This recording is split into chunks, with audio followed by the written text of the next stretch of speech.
एक बार की बात है, एक राजा था। उसने अपनी बेटी को एक सुंदर हीरे का हार भेंट किया। वह हार चोरी हो गया। महल में उस हार को हर जगह खोजा गया, मगर वह नहीं मिला। कुछ ने कहा शायद कोई पक्षी इसे उड़ा के ले गया होगा। कुछ ने कहा इसे शायद किसी चोर ने चुरा लिया।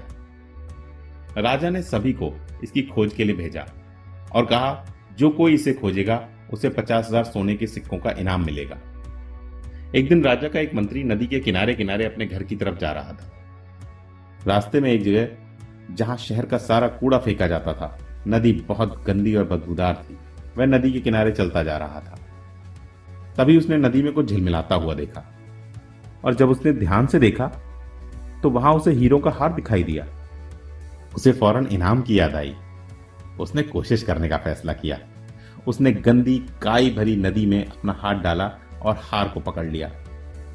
जैसे ही उसने अपना हाथ बाहर निकाला, उसने देखा उसके हाथ में बस कुछ कूड़ा आ गया था।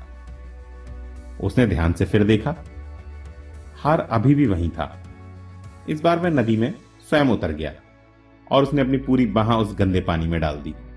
मगर अफसोस, इस बार भी उसे हार नहीं मिला।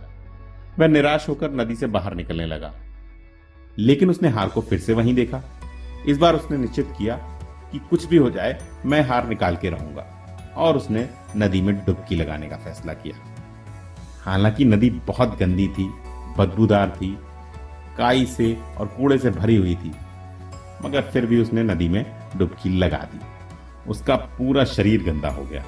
वह कीचड़ से पूरी तरह सन गया, मगर वह आश्चर्यचकित था और उदास महसूस कर रहा था, क्योंकि इस बार भी उसको हार नहीं मिला। उसे अपने हाथ से 50,000 सोने के सिक्के निकलते दिखे।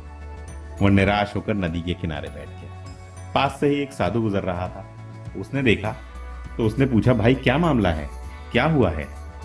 मंत्री किसी के साथ यह रहस्य साझा नहीं करना चाहता था, क्योंकि वह सोच रहा था कि अगर मैं किसी को बताऊंगा तो वह स्वयं यह हार राजा को देकर इनाम ले सकता है।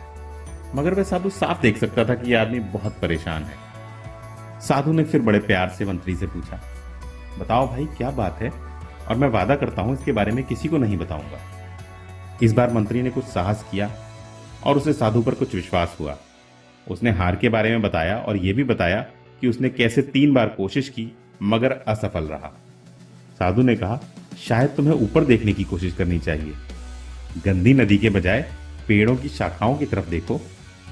मंत्री ने वैसा ही किया और उसके आश्चर्य का ठिकाना ना रहा जब उसने देखा हार पेड़ की एक टहनी से झूल रहा था, और वह बार बार मात्र प्रतिबिंब को पकड़ने की कोशिश कर रहा था। देखा आपने कभी सोचा वास्तव में हम किस चीज का पीछा कर रहे हैं? क्या किसी वास्तविक चीज का पीछा कर रहे हैं, या बस एक प्रतिबिंब का पीछा कर रहे हैं? वास्तव में हम सिर्फ बाहरी चीजों की, जो प्रतिबिंब मात्र हैं, उनकी तलाश करते हैं। धन, संपत्ति, सारी भौतिक चीजें। लेकिन ये सारी चीजें संसार में जिस वजह से हैं, उनकी तलाश हम करते ही नहीं। यानी अपने अंदर गुणों की, हुनर की, काबिलियत की तलाश। क्योंकि अगर हम सच्चाई की तलाश करेंगे तो प्रतिबिंब अपने आप दिखाई देगा। क्योंकि हमारी वास्तविक खुशी एक प्रतिबिंब नहीं है जो भौतिक जीवन के सुखों में दिखती है। हमारी वास्तविक खुशी हमारे स्वयं के अंदर है।